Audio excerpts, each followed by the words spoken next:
Hi, I'm Dr. Jim Carlson from Riversjde Animal Clinic. I'm reporting from my daughter's horse show today, and this is for case number 02055.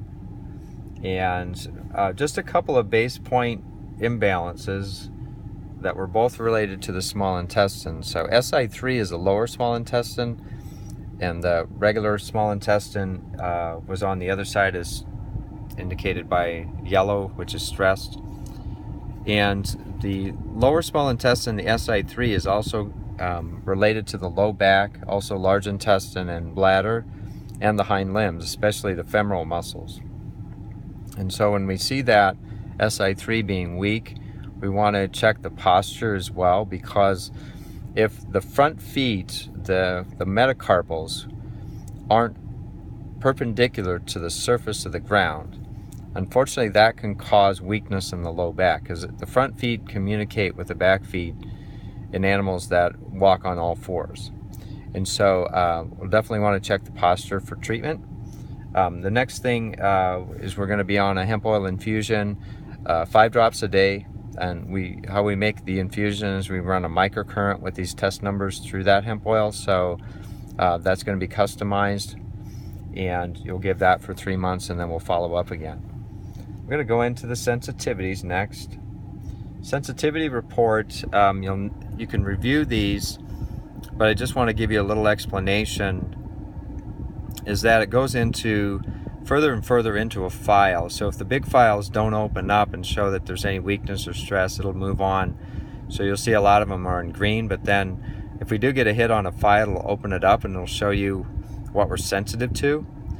Now you notice on the base point reading that we're not allergic, but we're sensitive to a few items, especially household chemicals and certain meats. So you want to review those and let me know if there's any exposure to these. It doesn't mean that they are exposed to show up on the list. It just says if there are products in the environment that we're exposed to, we want to make sure we're avoiding those. Can you see the meats right there?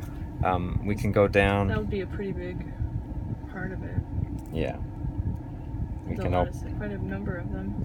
We can open that up. So first of all, turkey, and then pork and pheasant, lamb.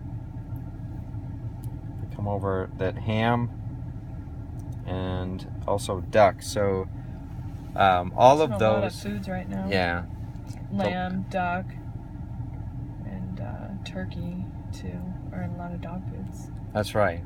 So sensitive but not allergic. So if we got it exposed to a turkey-based dog food every day, or cat food, for example, is that every day we eat it, we would show some level of sensitivity. But if we stop it, the sensitivity will go away.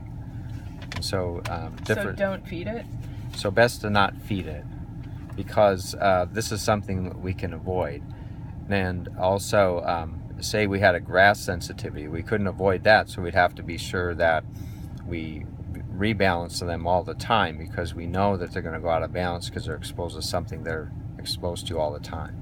Mm-hmm. So with the sensitivity, avoid it as much as possible. Yes, much as possible. If you're not exposed to anything on the list, no worries, because it doesn't mean that they were exposed to it before. It just means to try to avoid it if all possible. So we will be getting the drops made. We're getting this email out to you as far as the copy of the IHT results, and then also a copy of the video. Certainly if you have questions, give us a call, 815-344-7716. Certainly set up a consultation for further evaluation. Thank you.